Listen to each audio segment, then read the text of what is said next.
करने वाले पेरियार जी को नमन करते हुए इस बहुजन समाज में तमाम जन्मे संत गुरु और नायक व नायिकाओं को सशक्त नमन करते हुए आज अयोध्या के खरोली वासियों और खासकर मंच पर उपस्थित सभी सम्मानित साथियों को नीलम बोध का क्रांतिकारी जय भीम नमो बुद्धाय।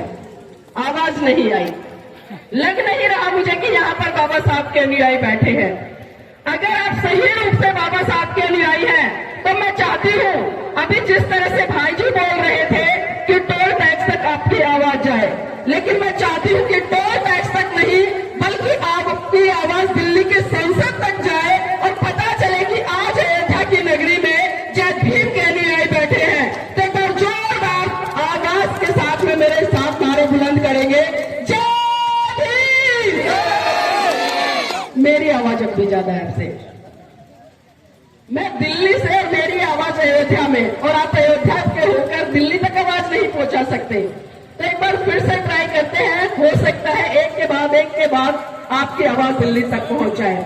जय भीम, जय भीम।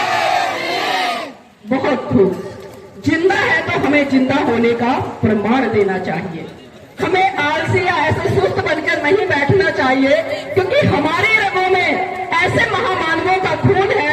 जब जब उनकी बात आती है, उनके विचार आते हैं, उनका नाम आता है, तो एक क्रांति, एक खून, एक ज्वाला उत्पन्न हो जाती है। तो मैं चाहती हूँ इस बहुजन समाज में, खासकर इस बहुजन समाज की महिलाओं में, जिस तरह से परम पूज्य बाबा साहब ने तमाम संघर्ष समर्पण बलिदान के तहत आपको हक अधिकार दिए, उन हक अधिकारों को समझकर आज आप अपने जीवन को आगे बढ़ाने का काम करें। अभी आदरणीय सर कह रहे थे, शिक्षा की बात करी, बहुत अच्छा कहा उन्होंने, क्योंकि बाबा साहब की कोटेशन है कि शिक्षा शेरनी का वो दूध है जिसे जो जितना पिएगा उतना दहाड़ेगा। लेकिन क्या आज हमने शिक्षा के महत्व को समझा, लेकिन किस तरह से समझा? आज हम डिग्रीधारी तो शिक्षित हो गए, अच्छे कॉलेजों में पढ़ लिए, हमने बड़ी बड़ी डिग्रियां ले ली, नौकरियां हासिल कर ली, लेकिन जिस शिक्षा की बात बाबा साहब ने कही थी कि आप शिक्षित तो होइए, लेकिन उसके साथ साथ में आप जागरूक भी होइए। हम किताबें शिक्षित हुए, हम डिग्रियों वाले शिक्षित हुए, हम नौकरियों वाले शिक्षित हुए, लेकिन क्या हम जागरूकता की तरफ बढ़े? क्या हमने कभी अपने समाज के उन गरीब बच्चों को देखा जिनके लिए परम पूज्य बाबा साहब ने आपको संदेश दिया था कि जिस दिन आप सक्षम हो जाओ उस दिन आप निकलना अपने समाज के गली कूचे में, उन गरीब बस्तियों में, जहां पर कहीं ना कहीं आपके समाज का छोटा बच्चा रहता है जिसके पास में इतने भी पैसे नहीं है कि 2 वक्त उसका पेट ठीक से भर जाए। तो बताइए अच्छी शिक्षा लेने की बात कहां से उसके लिए हम सार्थक कर पाएंगे? तो इसीलिए बाबा साहब ने शिक्षा के महत्व को समझाते हुए उसे शेरनी का दूध बनाया। लेकिन आज हम कहीं ना कहीं अपने तक सीमित हो गए, हम इतने स्वार्थी हो गए कि अच्छी अच्छी नौकरियां हासिल कर लेते हैं, लेकिन जब हमारे समाज के दबे कुचले लोगों की बात आती है, दबे कुचले बच्चों की बात आती है, तो उससे हम कोसों दूर भागते हैं।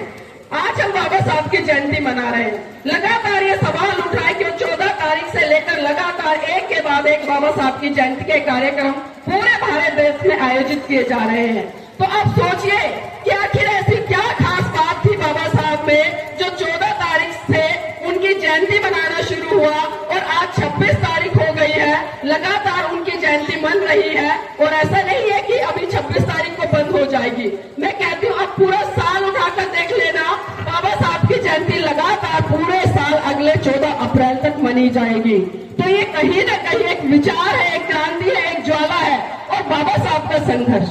यहाँ पर मेरी तमाम बहनें बैठी हैं, क्योंकि मैं ज्यादा भाषणबाजी नहीं करूंगी, मैं बाबा साहब के जीवन संघर्ष को लेकर कुछ घटनाओं पर जरूर प्रकाश डालने का प्रयास करूंगी। मेरी बहनों, बात उस समय की है जब परम पूज्य बाबा साहब बंबई हाईकोर्ट में प्रैक्टिस कर रहे थे। अचानक उनके पास खबर पहुंची कि साहेब, आपका बेटा राजरतन बहुत बुरी तरह से बीमार है और अपने जीवन की अंतिम सांसें ले रहा है। ये बात सुनकर परम पूज्य बाबा साहब तुरंत घर आए और जैसे ही बाबा साहब ने अपने बेटे राजरतन को गोद में उठाया, राजरतन ने बाबा साहब की गोद में ही दम तोड़ दिया। ये मंजर देखकर माता रमाबाई बिलक बिलक कर रोने लगी और साहब का कॉलर पकड़कर कहने लगी कि साहेब, साहेब बस कीजिए, बस कीजिए साहेब, बस कीजिए। आपकी समाज सेवा के भूत में एक एक करके पूरा परिवार उजाड़ दिया, साहेब बस कीजिए। तो बाबा साहब फिर कहते हैं कि रमा रमा चुप हो जा, रमा चुप हो जा, रमा तू तो रो भी सकती है, लेकिन मेरी तो आंखों के आंसू भी सूख चुके हैं, क्योंकि प्रतिदिन मैं अपने समाज के हजारों बच्चों को मरते हुए देखता हूँ। रमा चुप हो जा। तो माता रमाबाई फिर कहती है कि साहेब साहेब मैं आज फिर चुप हो जाऊंगी, साहेब मैं आज फिर चुप हो जाऊंगी, लेकिन आप मुझे एक बात बता दीजिए कि जब जब आप अपने बेटे राज रतन को गोद में खिलाया करते थे तो बड़े हर्षोल्लास के साथ कहा करते थे कि रमा रमा मेरा बेटा राज रतन एक दिन बड़ा होकर इस देश पर राज करेगा। तो साहेब आज राज रतन तो इस दुनिया में रहा नहीं, अब मुझे ये बता दीजिए कि बड़ा होकर इस देश पर अब राज कौन करे। क्योंकि बाबा साहब के दो सपने थे। बाबा साहब अक्सर कहा करते थे कि ये मेरा बहुजन समाज इस देश की सत्ता पर राज करे, और जो दूसरा सपना था वो चाहते थे कि पूरा का पूरा भारत गोद में हो। लेकिन विडंबना है कि आजादी के 77 साल बीत गए, ना तो हम भारत को गोद में कर पाए और ना ही बहुजनों की सत्ता इस भारत देश में स्थापित कर पाए। तो क्या हम सही मायने में बाबा साहब के अनुयायी है? बताइए मुझे, क्या हम बाबा साहब के अनुयायी है? हम बाबा साहब के भक्त जरूर हैं, और मैं ये दावे के साथ कह सकती हूँ कि हम बाबा साहब के अनुयायी नहीं बल्कि भक्त हैं। और भक्त और अनुयायी में कितना बड़ा फर्क होता है मैं इस पर भी चर्चा करूंगी।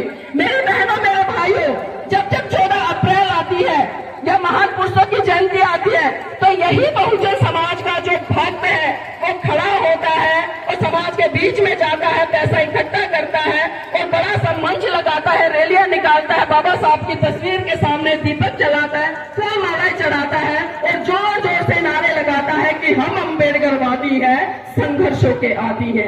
एक दिन बड़ा जोश दिखाएगा और फिर अपने घर पे जाएगा और चादर तान कर पूरे 364 दिन सोता है। कभी उसे समाज की याद नहीं आती, उसे कभी बाबा साहब की याद नहीं आती। तो ये काम तो भक्त का होता है। वहीं मैं दूसरी तरफ अगर अनुयायी की बात करूं तो अनुयायी क्या करता है? वो भी काम कुछ इसी तरह के करता है कि लोगों के बीच में जाता है, डोनेशन इकट्ठा करता है, मंच लगाता है, कार्यक्रम आयोजित करता है, बाबा साहब को पुष्प अर्पित करता है, दीपक जलाता है और बड़े बड़े भाषण भी देता है। लेकिन वो एक अनोखा काम करता है। वो 364 दिन चादर तानकर नहीं सोता, बल्कि 364 दिन वो समाज के बीच में निकलता है, घर घर जाता है, गली गली जाता है और अपने समाज की बहन बेटियों युवाओं को अपने महान पुरुषों की विचारधारा से रूबरू कराता है। तो ये फर्क है। अब खुद डिसाइड कीजिए, क्या हम 365 दिन अपने महान पुरुषों की विचारधारा को बढ़ाने के लिए काम कर रहे हैं? बताइए मुझे, कर रहे हैं? शायद नहीं कर रहे। मैं ईमानदारी से कह रही हूँ, उसमें मैं खुद भी आती हूँ। हम 365 दिन काम नहीं कर रहे। अगर हम कर रहे होते, अगर मैं पूरे भारत देश का कैलकुलेशन करूं, भारत देश में जो हमारी संख्या है SC, ST, OBC और माइनॉरिटी, जिसको कि साहब मान्यवर काशी राम जी ने 85% का एक तबका कहा, ये जिस दिन 85% समाज इकट्ठा हो जाएगा ये इस देश का हुक्मरान बन जाएगा। लेकिन आज 85% को छोड़ दिए, आज हम कहीं ना कहीं जो SC समाज है, SC समाज में भी हजारों जातियां हैं और उन जातियों में हम बटे पड़े हैं और उन जातियों में बटकर आज हम खुद भेदभाव कर रहे हैं अपने भाई बहनों पर। कोई ब्राह्मणवादी व्यवस्था का व्यक्ति भेदभाव करता है तो एक बात को समझ में आता है, लेकिन हम खुद अपने आप को बड़ा और अपने से उसको छोटा समझ रहे हैं। तो क्या हम बाबा साहब के अनुयायी हैं?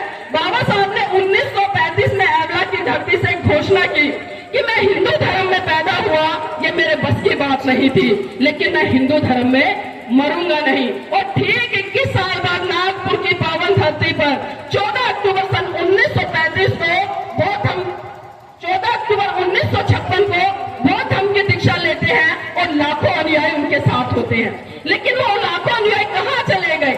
क्या उन्होंने काम किया?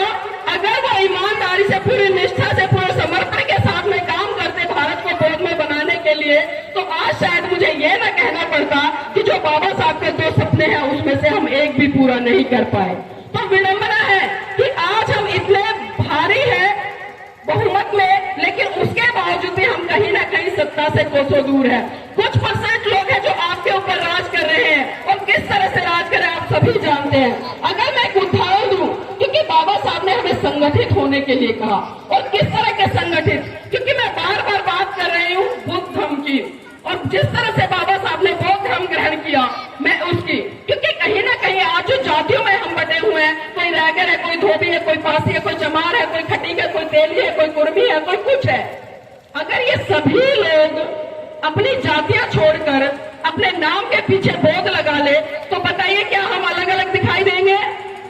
दिखाई देंगे? तो हमें लोग क्या कहेंगे कि भाई ये लोग तो संगठित है।